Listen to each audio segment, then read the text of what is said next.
আরমান বলেছেন, জো রাত্রিগুলোতে কি লাইলাতুল কদর হওয়ার সম্ভাবনা আছে? অবশ্যই আছে। নবী সাল্লাল্লাহু আলাইহি সাল্লাম থেকে যে হাদিসটা বিখ্যাত, একাধিক বর্ণনায় সেটি এসেছে, তাহাররাউ লাইলাতুল কদর ফিল আশরিল আওয়াখির মিন রমাদান, তোমরা রমাদানের শেষ দশকে লাইলাতুল কদরকে অনুসন্ধান করো। নবী সাল্লাল্লাহু আলাইহি সাল্লাম অনুসন্ধান করতে বলেছেন, ওটাকে এক রাত্রিতে পালন করার কথা বলেননি। এবং তিনি সেই প্রোগ্রাম নেওয়ার জন্য দেখেন অনেকগুলো হাদিস এসছে। তিনি প্রথম দিকে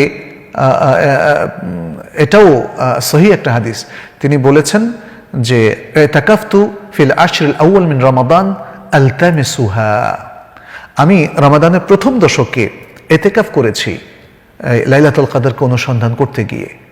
তারপরে দ্বিতীয় দশকে আমি ইতিকাফ করেছি লাইলাতুল কদরকে অনুসন্ধান করতে গিয়ে। তারপর আমাকে বলা হলো লাইলাতুল কদর ফিল আশরিল আওয়াখির। এই যে হাদিসটা, এটা একদম সহি হাদিস।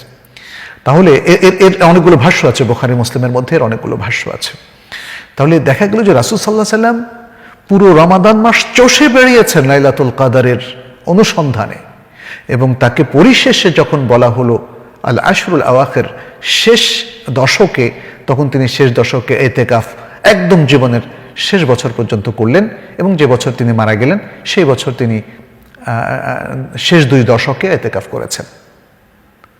সুতরাং আমরা লাইলাতুল কদরকে সব রাত্রিতে অনুসন্ধান করব। এই দশকের মধ্যে যতগুলো জোড় রাত্রি আছে এবং যতগুলো বিজোড় রাত্রি আছে। এবং এর আরেকটা হিকমাও হচ্ছে যেন শেষ দশকের সবগুলো রাত্রকে আমরা কাজে লাগাই।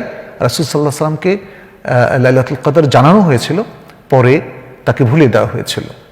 তাহলে আল্লাহ সুবহানাহু ওয়া তাআলা যে ভুলিয়ে দিলেন, তার হিকমতটা এই যে মুসলিমরা যেন শেষ দশক পুরোটাই কাজে লাগায় এবং লাইলাতুল কদরের অনুসন্ধানে তারা ব্যাপৃত থাকে।